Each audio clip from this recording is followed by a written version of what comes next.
আমি ভাবলাম চুলায় নান বানাতে খুবই কঠিন, এখন দেখলাম কঠিনের কিছুই নেই।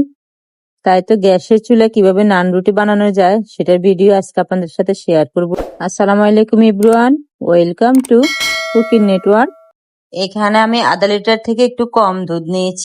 দিয়ে দিচ্ছি 1 চামচ লবণ, 2 চামচ ইস্ট, 2 চামচ চিনি আর সামান্য পরিমাণ কিছু দিচ্ছি সয়াবিন তেল। এবার একটু নেড়ে চেড়ে দিব।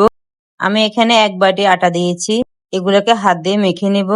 এবার আবারও আমি আরো কিছু আটা এখানে মিশাচ্ছি। এবার এগুলোকে মেখে একটা ডো তৈরি করে নেব। কিছু পরিমাণ তেল দিচ্ছি, তাহলে হাতে আর লেগে যাবে না। এই আটাটা কিন্তু ভালো করে আপনি হাত দিয়ে মেখে নেবেন, তাহলে রুটিগুলো সফট হবে। আমি হাতে কিছু তেল লাগিয়ে এই ডোর উপর মেখে দিচ্ছি। 1 ঘন্টা আমি ঢেকে রাখবো। 1 ঘন্টার পর ফিরে আসার পর দেখতে পাচ্ছেন আমার এই ডো গুলো ফুলে কতটা দ্বিগুণ হয়ে গেছে। ডোটা যত ফুলবে রুটিগুলো ততটাই সফট হবে। প্রত্যেকদিন রুটি না বানিয়ে একটু নান রুটি বানিয়ে খান, বাচ্চাদেরও ভালো লাগবে আর আপনারও খেতে ভালো লাগবে। আমি আর রুটি বেলাটা দেখাচ্ছি না, ওটা আরেকদিন শেয়ার করব। এ পিঠ ও পিঠ বাদামি কালার করে উল্টিয়ে এই রুটিটা আমি নামিয়ে ফেলবো। দেখতে পাচ্ছেন কতটা সুন্দর হয়েছে রুটিটা।